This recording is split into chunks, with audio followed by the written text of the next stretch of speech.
It's Sunday on week 5 of teacher training. Sorry, the lighting might be a little weird. The sun's shining in through the side window, so I've had to finagle something so I'm not blinding myself. But today was interesting. Apparently the 4th and the 5th week are when people start to realize kind of how intense training is, and they get sick or they don't come. And today we actually had 4 people out. Now granted, some people came in the afternoons, or some were there in the morning and then left in the afternoons, but we had 3 people out with stomach issues. And when you are working out intensely first thing in the morning and then intensely in the afternoon for 2 times a week, if you haven't done yoga on the regular, it's going to take its toll. I mean, last night I went to bed with a hot water bottle on my low back and tea, and I had to force myself to go to bed at 10. I really wanted to just crawl in bed at 6:30, but I knew that was just not possible. I mean, I still had to make lunch for the next day and all that stuff, but it's really important to listen to your body and just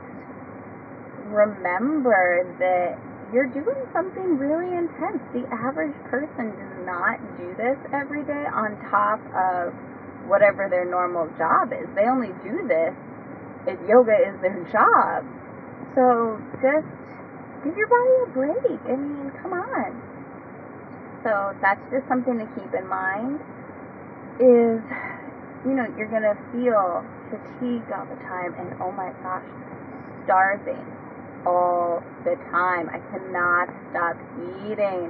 While I'm eating, I'm actually thinking about what I'm going to eat next. It's kind of a problem. So just make sure you're eating healthy foods and not just salads and stuff. I mean, you need some protein.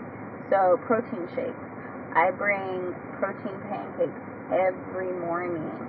The Chobani yogurt that's got like 5 grams of protein in it and stuff are good snacks. Just, you need some protein. Otherwise you're going to be hungry and you're going to just work that off before you even get out of class.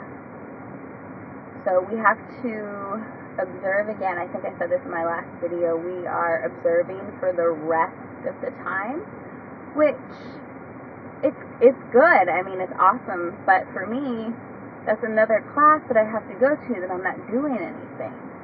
So I really hate missing my classes.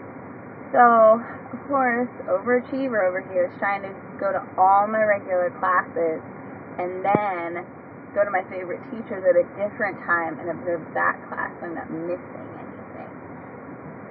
We'll see how that goes. I may not double up on classes this week. Instead of, doing 2 in a row on Thursdays like I normally do, I may just observe 1. Problem is which one, because I do private training first. More training. Private training first, and then the first class is a little more intimate. You get more adjustments and things like that, and then the second class is bigger, but I have people I know in there and people I like in there, so it's just going to be really hard to balance. And I've got to practice saying no to myself and stop trying to justify every yoga class I go to. So there's that. We did the whole Sun Sal A today, an adjustment. So that is from where you're looking up all the way through to downward facing dog, and we adjusted somebody every step of the way. Adjustments are a lot trickier than I thought they were going to be, because you're really close to somebody, which obviously you've got to touch them, but then when you actually think about it, how would you feel, somebody you didn't know coming up to you and touching your hips or touching your low back? I mean, it's not everything is somebody touching your hand or like the tops of your feet. You kind of get in some little sensitive places, or your inner thigh just above the knee, so you're not like right up there in their crotch, but you're still, inner thigh is a sensitive area. Back of the knees is a ticklish place. So just knowing when to do the adjustments and how to do the adjustments in a useful way so you're applying enough pressure. And today we also talked about doing adjustments as a teacher where you don't hurt yourself. So not so much the student, but you. For example, if you are gently pressing down on somebody's low back, instead of just using your arms, actually using the entire weight of your body. So squatting down and actually leaning forward and pressing, that saves your elbows and your wrists. So that is very, very hard, and it's not something that I ever thought about. So that is just something that I need to be aware of. But I think too, for me, I just need to get out of my head. Like, it's not a big deal for somebody to adjust me. I actually had somebody lay on top of me once, and granted, it was a female, and I think I'd been in her class a couple times, maybe 3 times, 2 or 3 times, and she felt comfortable enough to do that to me, but I didn't think it was weird. I thought, honestly, I was worried for her. I thought she had passed out or something, but it wasn't. I wasn't like, oh, get off me, what are you doing, weird. It wasn't like, it's not even a thing. So I just need to be authoritative if I'm going to do an adjustment and just get out of my head, because honestly, we as people crave touch. We like touch, and especially when you're in a hard yoga pose, it's really nice for somebody to relieve that pressure on your low back, or pull on the back of your hips and take that weight out of your hands for a second. And even teachers I've talked to that don't adjust, they like to be adjusted. So just bearing that in mind, everybody likes to be touched, as long as you do it in a not democratic, but a helpful way, and you're coming from a good place. And I also just need to be aware and ask the student, hey, is this okay?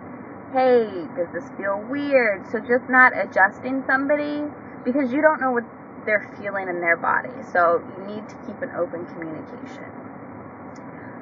This week for homework, we also have to memorize a pre-made up sequence that goes along with the studio, and that's going to be challenging. I think I might need to do the sequence first so I know it in my body, and then it might be easier to memorize. So just memorizing poses, if I've never done them, is going to be a little tricky. But I think that is it. Honestly, I'm exhausted. I feel like, I don't know, I feel like death wound up a little bit. Today was just an off day for everybody. People were tired. Like I said, tons of people were out sick. So I may just get the hot water bottle again and, crawl into bed. But it's Super Bowl Sunday, so everybody's like, woo, pumped to go. And let me check the time real quick. It's 5 o'clock. It's 5 o'clock, and I'm ready for bed. Why? Because I have a 7 a.m. yoga class tomorrow. So hopefully my neighbors won't be screaming at each other at 3:30 in the morning, and I can get a good rest. All right, I'll see you guys next week.